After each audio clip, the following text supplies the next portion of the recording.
बिस्मिल्लाहिर्रहमानिर्रहीम अस्सलामु अलैकुम वरहमतुल्लाहि वबरकातुहू। उम्मीद रखता हूँ आप लोग सब खैर खैरियत से होंगे। लास्ट लेक्चर में मैंने डिस्कस किया था आप लोगों के साथ इलेक्ट्रोमैग्नेटिज्म की एमसीक्यूज। अब हम डिस्कस करने जा रहे हैं इसके numericals of electromagnetism. Numerical number first पे आ जाए और देख ले कि क्या कहता है और क्या मांग रहा है।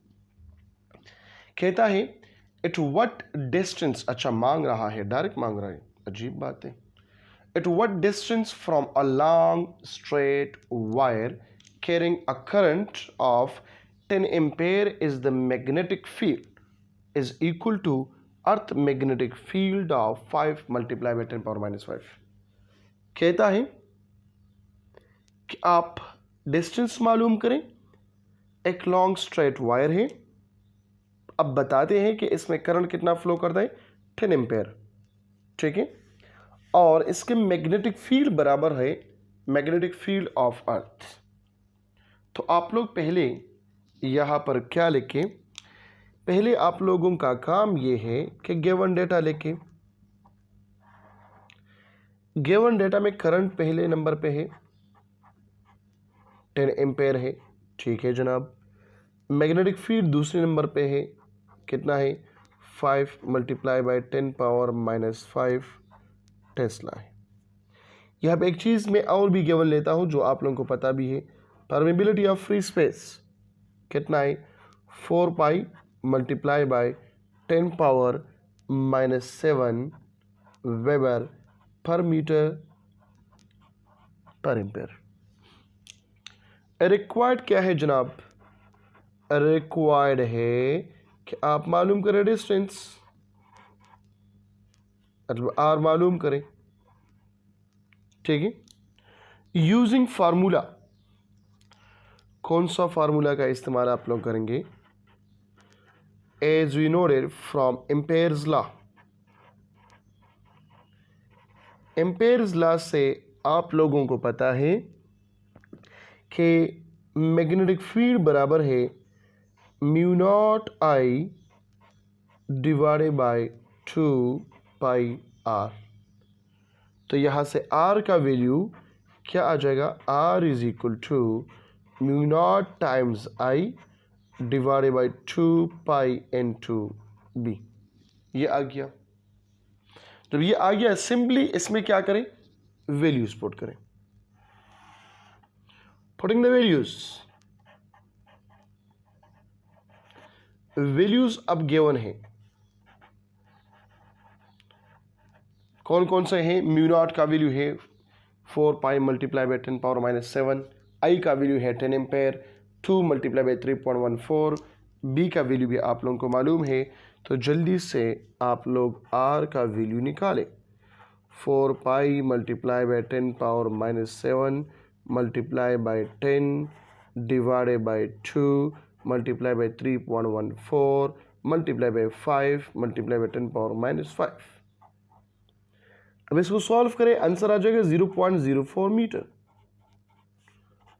0.04 मीटर आंसर है, ठीक है, या 4 सेंटीमीटर भी आता है। अब आप लोग देखेंगे आंसर की तरफ कि क्वेश्चन में सेंटीमीटर में मांग रहा है या मीटर में, तो इसके रिक्वायरमेंट पे आप आंसर को लिखेंगे। कुछ भी नहीं मांगा है तो आप लोग स्टैंडर्ड में लिखें। स्टैंडर्ड में इसका यूनिट क्या है, वो मीटर है, तो हमने भी मीटर में लिख दिया।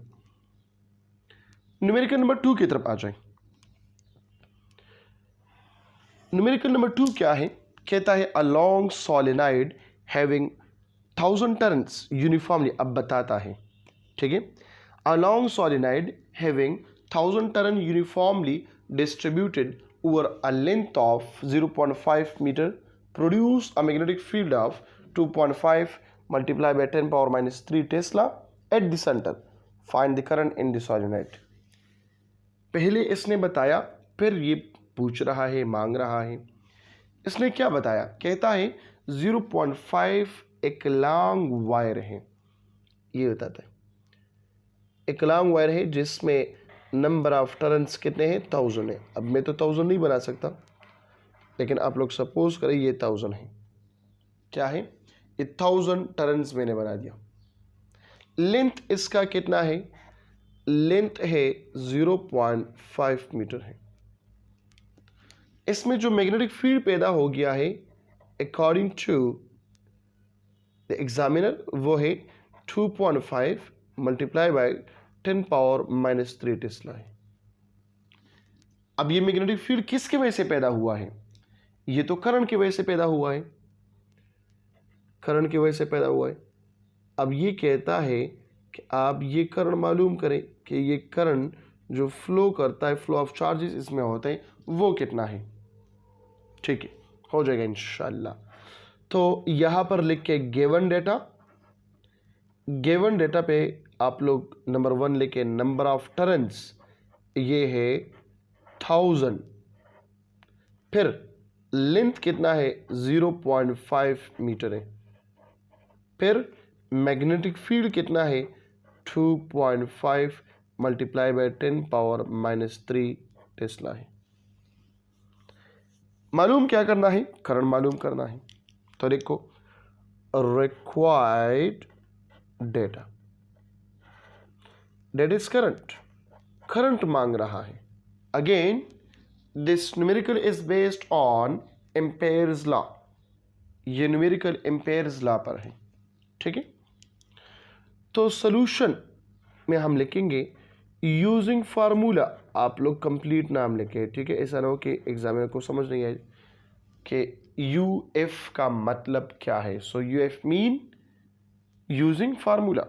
कौन से फार्मूला का हम इस्तेमाल करेंगे, अगेन किस चीज का हम इस्तेमाल करते हैं, देखो एम्पेयर्स लॉ की B dot L is equal to N mu naught times I,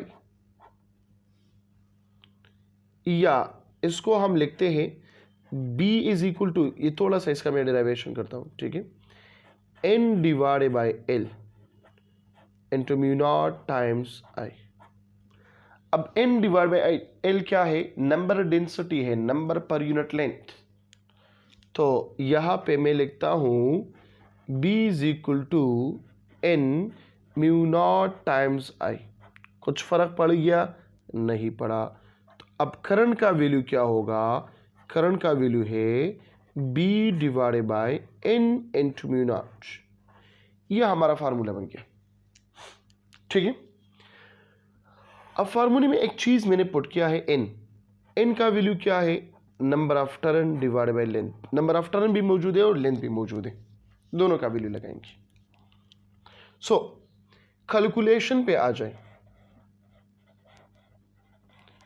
calculation में आप लोगों ने फार्मूला लिख दिया I is equal to B divided by N into mu naught. N का वैल्यू क्या होगा, capital N divide by L। So 1000 divided by 0.5, इससे आपके पास आ जाएगा N का वैल्यू कितना है, ये 2000 आ जाएगा, क्योंकि 0.5 बराबर है 1/2 और 2 ऊपर किया तो 2000 के बराबर है।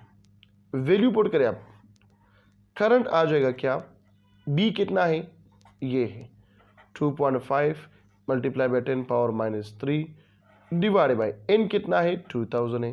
ठीक हो गया। B म्यू नॉट कितना है 4π मल्टीप्लाई बाय 10⁻⁷। वैल्यू पुट कर इसमें आप लोगों के पास आ जाएगा कि करंट कितना है, वो है 1 एम्पेयर करंट है। कितना है, 1 एम्पेयर करंट है, 2 है, 3 है। कैलकुलेशन करें, मैंने जस्ट यहां पे लिख दिया। ठीक है, तो ये आप लोगों का हो गया न्यूमेरिकल नंबर 2। कमेंट में मुझे जवाब दे दे, इज इट क्लियर और नॉट, जल्दी से बता रही, यस और नो। क्लियर है सब, सब क्लियर है, शाबाश। क्लियर लेके या यस या नो लेके, अच्छा जी। चले नेक्स्ट एमसीक्यू की तरफ चले, सॉरी न्यूमेरिकल की तरफ चले जाएं। नेक्स्ट न्यूमेरिकल मैंने लिखा हुआ है यहाँ पे, a proton moving at right angle to a magnetic field of 0.1 Tesla experience a force of 2 multiplied by 10⁻⁻12 Newton. What is the speed of proton? Charge given है, प्रोटॉन है, मैग्नेटिक फील्ड गिवन है 0.1 Tesla, force given है, speed of proton मांग रहा है। Simple question है, गौर से देखें। गिवन डेटा पहले लिखें। गिवन डेटा में आप लोग लिखे बी 0.1 टेस्ला है, ठीक है। फोर्स कितना है 2 मल्टीप्लाई बाय 10⁻²12 न्यूटन है। अब प्रोटॉन है तो प्रोटॉन पे चार्ज कितना है 1.6 मल्टीप्लाई बाय 10⁻19 इस पे चार्ज है, ठीक है। क्या कहता है कि आप मालूम करें स्पीड, वी मालूम करें। तो यूजिंग फार्मूला, आप लोगों को फार्मूले का पता है कि F इज इक्वल, अच्छा इसके साथ एक गिवन और भी लिखे, थीटा कितना है, राइट एंगल है तो 90 डिग्री आ गया। अब आप लोगों को पता है EV साइन ऑफ थीटा, तो ये तो आपके पास 1 आ जाएगा क्योंकि साइन 90 क्या है, वो 1 के बराबर है। अब V किस चीज़ के बराबर हो गया, V बराबर हो गया F divided by EB। Value spot करें, आप लोगों के पास आंसर आ जाएगा, ठीक है। न्यूमेरिकल नंबर 4 की तरफ आ जाए, इंपॉर्टेंट न्यूमेरिकल है। अच्छा ये वाला तो एमसीक्यूज में आ सकता है, ये वाला आप लोगों के एग्जाम में भी आ सकता है।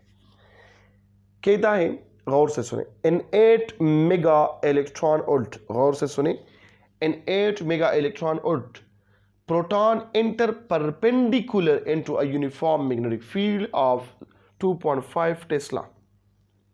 8 मेगा इलेक्ट्रॉन और प्रोटॉन है, वो दाखिल हो गया परपेंडिकुलरली, मतलब angle of 90 degree, into uniform magnetic field of 2.5 Tesla. कहते हैं कि आप मालूम करें force on the electron and radius of the path of proton.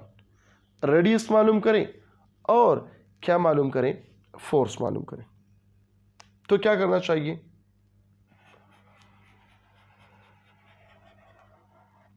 आप लोगों ने पढ़ा है इसी चैप्टर में motion of charge particle and uniform magnetic field. वहां पे आपने कहा है कि जब भी हम एक चार्ज को मूव करते हैं एक यूनिफॉर्म सर्कुलर मोशन में, और इसको हम थ्रो करें कौन से एंगल पे, 90 एंगल पे, तो ये कौन सा मोशन करेगा, सर्कुलर पाथ, सर्कुलर मोशन करेगा। ये सर्कुलर पाथ में मूव होते हैं। जब सर्कुलर पाथ में मूव होते हैं तो रेडियस तो मालूम करना पड़ेगा फिर। अब गिवन क्या है, गिवन में लिखे काइनेटिक एनर्जी ऑलरेडी गिवन है, ये वाला, ये mega electron volt. Electron volt is the smallest unit of energy, mega 10⁻6, ठीक है। सो काइनेटिक एनर्जी कितना है, 8 मेगा इलेक्ट्रॉन वोल्ट है, जिसको आप लोग लिख सकते हो 8 मेगा की जगह 10⁻6 इलेक्ट्रॉन वोल्ट लिख सकते हो।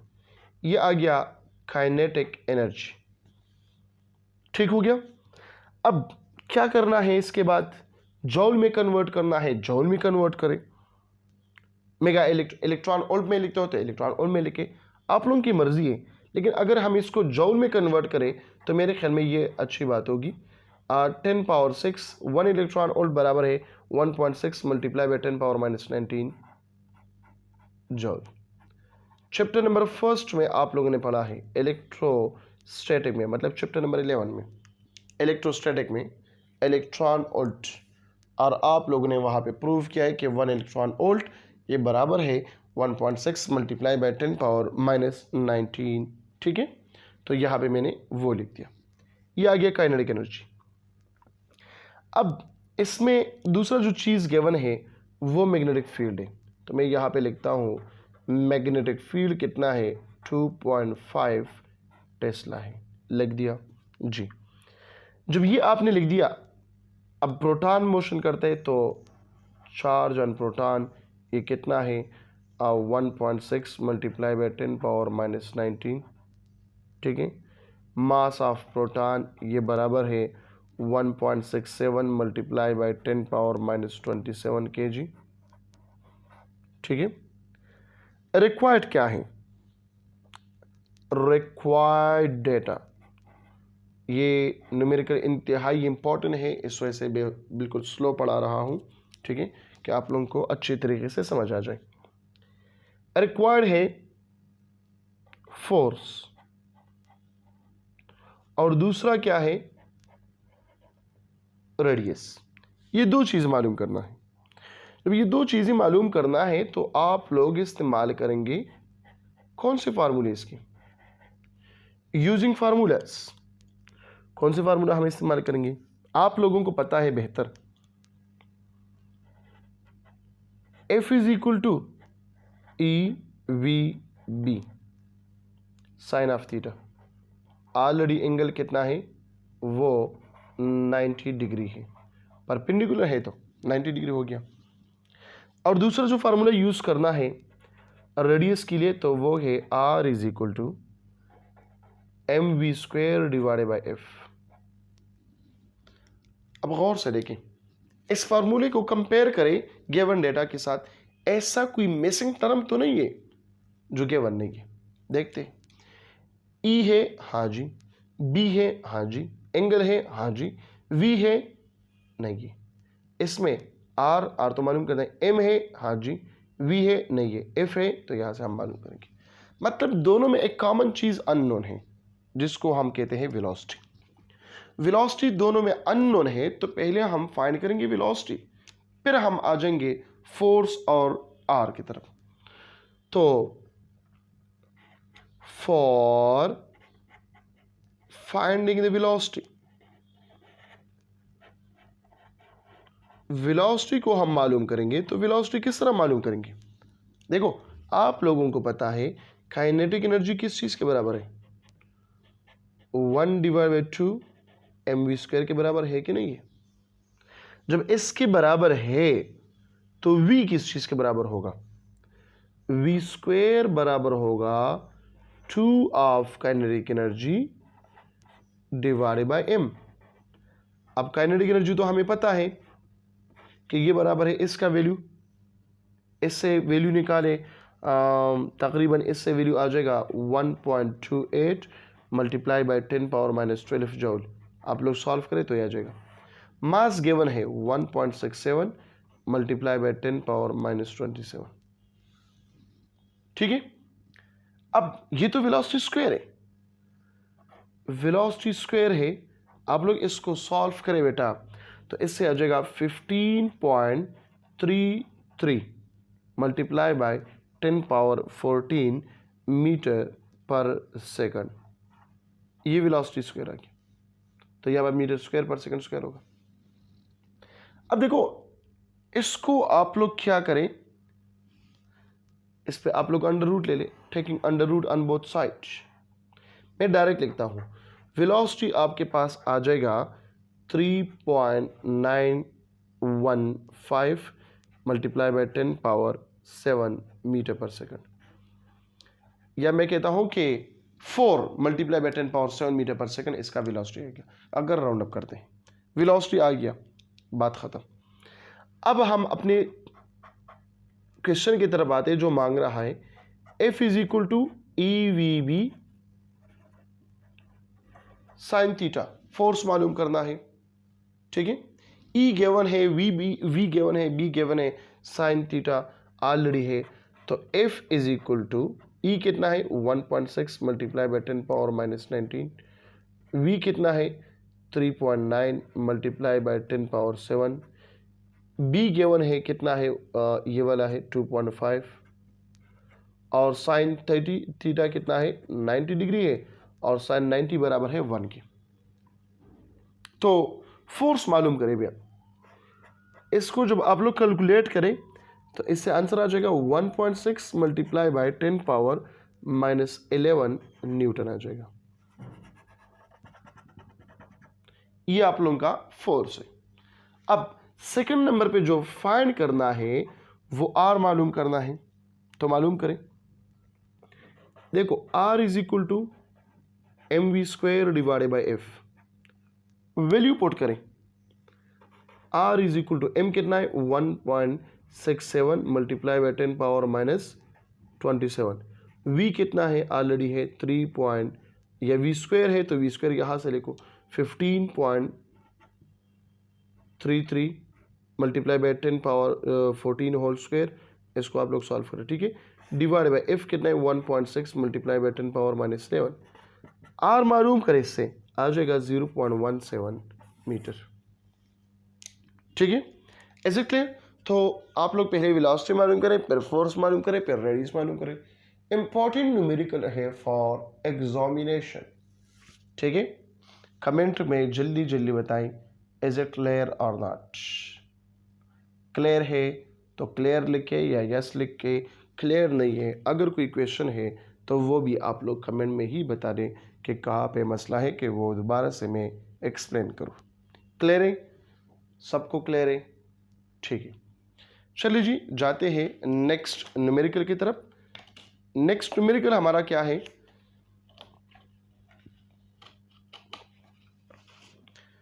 नेक्स्ट न्यूमेरिकल है numerical number 5। A wire carrying current 10 milliampere, a wire current carrying 10 milliampere experience a force of 2 Newton and uniform magnetic field. What is the force on it when current rises to 30 milliampere? एक wire है, ठीक है, current carrying wire है, कितना force है? 2 Newton. इसने current produce किया कितना? 10 milli ampere uniform magnetic field में। कहता है what is the force, force कितना होगा अगर करंट को हम इंक्रीज करें 30 मिली एम्पेयर करें। तो हम लिखते हैं solution for the first case.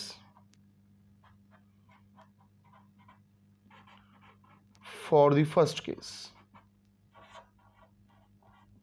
First case में ये फरमाता है कि फोर्स आपके पास गिवन है, गिवन डेटा लिखे। फोर्स आपके पास है कितना? 2 न्यूटन। करंट आपके पास है 10 मिली एम्पेयर। करंट गिवन है, फोर्स गिवन है। क्या मालूम करना है यहां पे? मैग्नेटिक फोर्स मालूम करना, मैग्नेटिक फील्ड मालूम करना है। सो मैग्नेटिक फील्ड क्या होगा? और से देखें, रिक्वायर्ड डेटा यहां पर क्या है? बी। मैग्नेटिक फील्ड आप लोग मालूम करें तो हमें पता है सोल्यूशन में, सोल्यूशन दोबारा है यूजिंग फार्मूला क्या है? F is equal to I L B. तो B का वैल्यू क्या आ जाएगा? Force divided by I L. इसमें वैल्यू पुट कर बेटा तो एक चीज आप लोगों के पास आ जाएगा, क्या है? 0.2 multiply by 10 power 3 divided by L. अब इसको नाम दे रहे इक्वेशन नंबर 1 नाम दे रहे। फिर केस नंबर 2 में क्या कहता है? केस नंबर 2, केस नंबर 2 में ये कहता है अगर करंट को हम ले कितना? 30 मिली एम्पेयर, तो फिर क्या होगा? मतलब 30 multiply by 10 power minus 3 ampere आप लोग ले तो फिर क्या होगा? कहता है फोर्स मालूम करें। और से देखें, F is equal to I L B. I कितना है? 30 multiply by 10 power minus 3। L कितना है? एल नहीं है, ठीक है। बी कितना है? बी है 0.2 multiply by 10 power 3 divided by B L. तो एल एल के साथ उड़ गया। इसको फर्दर आप लोग सॉल्व करें, इससे आ जाएगा 6 न्यूटन आ जाएगा। क्या आ गया? 6 न्यूटन आ गया। देखो गौर से सुने, मैं एक शॉर्टकट भी यहाँ पे बताता हूँ। एक वायर है, करंट कितना है? 10 मिली एम्पेयर है, फोर्स कितना है? 2 न्यूटन है। अब कहता है अगर करंट 30 मिली एम्पेयर आ जाए तो फोर्स कितना होगा? एक शॉर्टकट इसका ये है जो आप लोग एमसीक्यूज के लिए याद रखें, क्योंकि ये एक एमसीक्यूज भी आ सकता है, ठीक है। पेपर के लिए ये मुश्किल है लेकिन एमसीक्यूज पे आ सकता है। आप कहेंगे कि सर 30 सेकंड में तो हम ये सॉल्व नहीं कर सकते, फिर क्या करेंगे? गौर से सुने, ये शॉर्टकट याद रखिए बेटा। देखो हमें पता है force is directly proportional to I. Force is directly proportional to I अगर लेंथ ऑफ द वायर और मैग्नेटिक फील्ड दोनों क्या हो? कांस्टेंट हो। तो जितना करंट ज्यादा प्रोड्यूस होगा उससे मैग्नेटिक फोर्स ज्यादा होगा, मतलब प्रोडक्शन ऑफ मैग्नेटिक फोर्स भी ज्यादा होगा। तो कहता है, गौर से देखिए, अगर ये 2 न्यूटन है, कितना है? 2 न्यूटन। करंट यहां पे कितना है? ये 10 है। अब करंट इंक्रीज हो गया 3 टाइम्स 30, मतलब 3 ये टाइम इंक्रीज होगा और 3 ये भी इंक्रीज होगा। तो इससे क्या बनेगा, 30 मिली एम्पेयर बनेगा अगर मिली एम्पेयर में मैं ले लूँ, और इससे क्या बनेगा 6 न्यूटन बनेगा, जो ऑलरेडी मैंने प्रूफ किया है। So F is directly proportional to I, सही है। So F1 divide by F2 is equal to I1 divide by I2। इससे भी आप लोग मालूम कर सकते हो, ठीक है। पहला करंट कितना है, ये दूसरा तरीका है। F1 ये नजर आ रहा है, ठीक है, नजर आ रहा है, divide by F2 is equal to I1 कितना है 10, I2 कितना है 30, मतलब 1/3 इससे आ गया। अब 1 डिवाइड बाई 3 किस चीज के बराबर है, F1 डिवाइड बाई F2 के बराबर है। तो मैं तो फाइंड करता हूं F2, तो F2 बराबर होगा 3 मल्टीप्लाई बाई F1। F1 कितना है 2 है, so 3 multiply by 2 is equal to 6 newton. जो आप लोगों को अच्छा लगे, जो आप लोगों को समझ आती है, वो आप लोग याद रखें। ये वाला केस, ये वाला केस या ये वाला, तीन फार्मूले हैं, लेकिन ये दो शॉर्टकट बहुत सिंपल है। F is directly proportional to I, या F1 divide by F2 is equal to I1 divide by I2। बेटा जो भी आप लोगों को पसंद आ जाए वो उससे आप लोग ये सॉल्व करें। लेकिन ये जो न्यूमेरिकल यहाँ पे है ये MCQs में आ सकता है, न्यूमेरिकल में ये मुश्किल है कि आ जाए, इतना सिंपल MCQs है, ठीक है। नंबर 6 चलते हैं न्यूमेरिकल नंबर 6 की तरफ। कहता है what is the time period of an electron projected into a uniform magnetic field of 10 milli tesla. Uniform magnetic field कितना है 10 मिली टेस्ला है, and move in a circle of radius 6 centimetre. ठीक है, ठीक है जनाब, आप कह रहे तो हम फाइंड करेंगे। गिवन डेटा में क्या निकालना है, बी क्या है 10 मिली टेस्ला है, मतलब 10 मल्टीप्लाई बाय 10 पावर -3 टेस्ला है, ये आ गया, ठीक है। आर कितना है 6 सेंटीमीटर है, मतलब 6 मल्टीप्लाई बाय 10 पावर -2 मीटर है, ठीक हो गया। क्या है इलेक्ट्रॉन है, तो ई भी गिवन है, ई कितना है 1.6 मल्टीप्लाई बाय 10 पावर -19 कूलम है। मास ऑफ इलेक्ट्रॉन भी गिवन होगा 9.11 मल्टीप्लाई बाय 10 पावर -31 kg होगा, ठीक है। अब रिक्वायर्ड क्या है, रिक्वायर्ड है टाइम पीरियड, रिक्वायर्ड क्या है टाइम पीरियड रिक्वायर्ड है, ठीक। अब आप लोगों को पता है यूजिंग फार्मूला का इस्तेमाल करें तो फार्मूला क्या होगा, T is equal to 2 pi m divided by EB। 2 multiply by 3.14, m given है, E गिवन है, B गिवन है, वैल्यूज पुट करें, आप लोगों के पास आंसर्स आ जाएंगे। कैलकुलेशन करें खुद। T is equal to 2 multiplied by 3.14 multiplied by 9.11 multiplied by 10 power -31 divided by E 1.6 multiplied by 10 power -19 multiplied by B कितना है, वो है 10 multiplied by 10 power -3 टेस्ला है, मतलब 10 power -2 टेस्ला है। इसको आप लोग सॉल्व करें तो आ जाएगा 3.6 मल्टीप्लाई बाई 10 पावर -9 सेकंड, इससे आंसर आ जाएगा। यहाँ हम कहते हैं T is equal to 3.6 nanosecond, दोनों लिख सकते हैं, ठीक है। तो ये हो गया न्यूमेरिकल नंबर 6 हो गया। चलिए जी न्यूमेरिकल नंबर 7 की तरफ आप लोग कमेंट में बता दें इज इट क्लियर और नॉट। न्यूमेरिकल नंबर 5 में जो शॉर्टकट है ये अपने साथ बुक में भी लिखे, ठीक है ना। ऑलरेडी मैंने इसको लेक्चर में अच्छी तरीके से एक्सप्लेन किया है, ठीक है। इससे एक रिलेशन नहीं बनता, इस एक फार्मूले से F is equal to ILB sine theta, इससे डिफरेंट रिलेशन बनते हैं 4, 4, 8 और 4, 12, 13 रिलेशन इससे बनते हैं। F is equal to I L B, जो शॉर्टकट्स है और इससे आप लोग MCQs जल्दी जल्दी सॉल्व कर सकते हैं। ठीक है, तो इन उन शॉर्टकट में से एक शॉर्टकट ये है कि F is directly proportional to I, और इससे जो है आप लोग किस तरह वैल्यूज मालूम करेंगे। ठीक है, नंबर 6 भी इससे सिंपल है, motion of charge particle uniform magnetic field से आया है। ठीक है, और कमेंट में जल्दी जल्दी बता रहे येस और नो, क्लियर है या नहीं है, क्लियर है। ठीक है, चलते हैं न्यूमेरिकल नंबर 7 की तरफ। न्यूमेरिकल नंबर 7 क्या है, ज़रा गौर से देखें।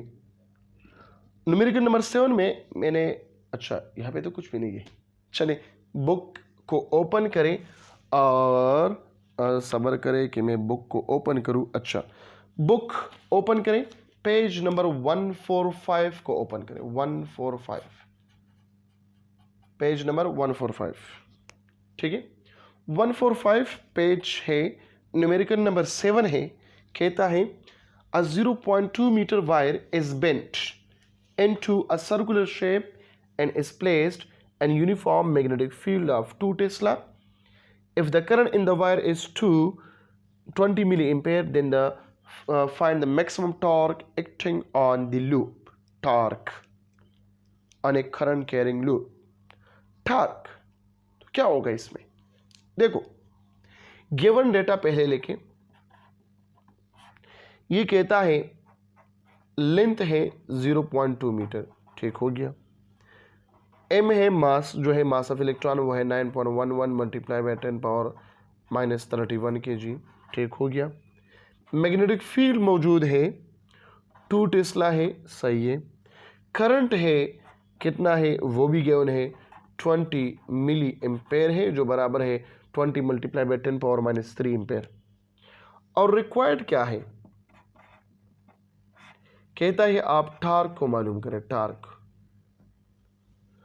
टॉर्क था इज इक्वल टू NIAB, उससे मालूम करना है। लेकिन ये रेडियस हम कहाँ से मालूम करें, क्योंकि वहाँ पे तो एक चीज़ लिखा हुआ है, और से देखें यूजिंग फार्मूला। हम तो फार्मूले का इस्तेमाल करेंगे, आसान है। Torque is equal to NIAB, number of turn तो एक है, तो torque is equal to IAB। अब I गिवन है, ठीक है, B गिवन है, ठीक है। अब A मालूम करना है, तो A मालूम करने के लिए A is equal to pi R square, लेकिन R भी मालूम करना है, रेडियस भी तो हमें पता नहीं है। अब देखो, हमने इस वायर को बेंड किया है इनटू अ सर्कुलर पाथ, ठीक है। जब सर्कुलर पाथ में बेंड किया है तो लेंथ तो केवल 0.2 मीटर। अब लेंथ किस चीज के बराबर है, total length of the circle 2 pi R के बराबर है। तो आर किस चीज के बराबर होगा, L divided by 2 pi. L का वैल्यू पुट करें, आर आ जाएगा 0.2 डिवाइड बाई 2 मल्टीप्लाई बाई 3.14, इससे आ जाएगा आर। अब गौर से देखें, जगह नहीं है तो मैं इसको कंप्लीट सॉल्व नहीं कर सकता, ठीक है, आप लोग खुद सॉल्व करेंगे। आर का वैल्यू आपने मालूम किया, ये आर का वैल्यू पुट करेंगे यहाँ पर, एरिया आ जाएगा, और फिर इसमें वैल्यू पुट करें, आप लोगों के पास मैक्सिमम टॉर्क का वैल्यू आ जाएगा। ठीक है, सही है। चलिए जी, न्यूमेरिकल नंबर 8 की तरफ चलते हैं, पेज नंबर 145 पे। न्यूमेरिकल नंबर 8 ये है, the full scale deflection for galvanometer is 10 milli ampere. 10 milli ampere galvanometer में बताता है, तो अपने साथ मैं डेटा भी लिखता हूँ क्योंकि ये मौजूद नहीं। 10 मिली एम्पेयर गिलवानोमीटर, सो IG बराबर है 10 मिली एम्पेयर, मतलब 10 मल्टीप्लाई बाय 10 पावर -3 एम्पेयर है। ठीक है, it resistance is 100 ohm, RGB given है 100 ओहम है। ठीक है, how it can be converted into an ammeter of range 100 ampere. Range कितना है, 100 एम्पेयर। सीधे अल्फाज में ये बताना चाहता है कि आप मालूम करें शंट रेजिस्टेंस कितना है। पूछ रहा है क्या कि शंट रेजिस्टेंस क्या है, रिक्वायर्ड डेटा, क्योंकि एमीटर में हम शंट रेजिस्टेंस लगाते हैं। तो RS क्या होगा, इसको मालूम करें यूजिंग फार्मूला। फार्मूला आप लोगों को पता है शंट रेजिस्टेंस का कि आर एस बराबर है I G R G divided by I minus I G. देखो गौर से, आई जी गिवन है, हाँ जी, आर जी गिवन है, हाँ जी, आई गिवन है, हाँ जी, आई जी गिवन है, क्लियर है। कैलकुलेशन करें इसका,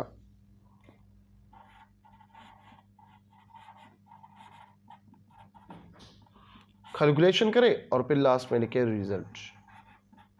ठीक है, तो step number 1 given data, step number 2 required, step number 3 using formula, step number 4 calculation, step number 5 result. ठीक है, न्यूमेरिकल नंबर 9 की तरफ चली जाए। न्यूमेरिकल नंबर 9 क्या है, जरा गौर से देखें बुक की तरफ, पेज नंबर 145 कहता है how a 5 milliampere 100 ohm galvanometer is converted into 20 volt voltmeter। Current given है, IG गिवन है, IG कितना है 5 मिली एम्पेयर है, 5 multiply by 10 power minus 3 milli ampere, sorry 5 multiply by 10 power minus 3 ampere है। RG भी given है, कितना है जनाब, ये है 100 ओम है। ठीक है, रेंज ऑफ वोल्टेज भी मालूम है 20 वोल्ट है, और कहता है कि आप लोग क्या मालूम करें, और रिक्वायर्ड डेटा क्या है, हाई रेजिस्टेंस मालूम करें, क्योंकि गिलवानोमीटर को हमने कन्वर्ट किया वोल्टमीटर में, तो हाई रेजिस्टेंस मालूम करेंगे। जब हाई रेजिस्टेंस मालूम करना है तो यूजिंग फार्मूला, फार्मूला हमें पता है क्या है, R H is equal to V divided by I G minus R G, ये आ गया। फिर आप लोग क्या करें, कैलकुलेशन करें, कैलकुलेशन के बाद आप लोग क्या करें, इसका रिजल्ट लिखें। ठीक है, ये हो गया आप लोगों का क्वेश्चन। ठीक है, न्यूमेरिकल नंबर 11 जो है वो एग्जाम्पल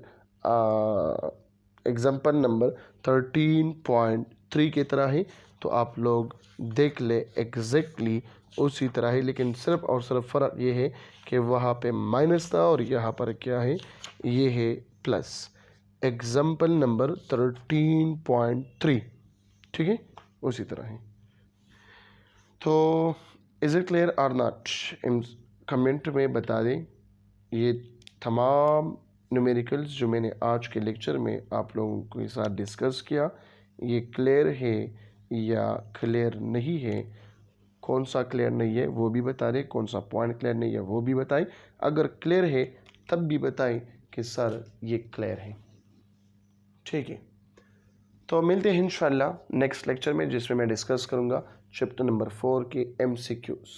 अपना बहुत सारा ख्याल रखें और मुझे दुआओं में याद रखें। थैंक यू सो मच, अल्लाह हाफिज़।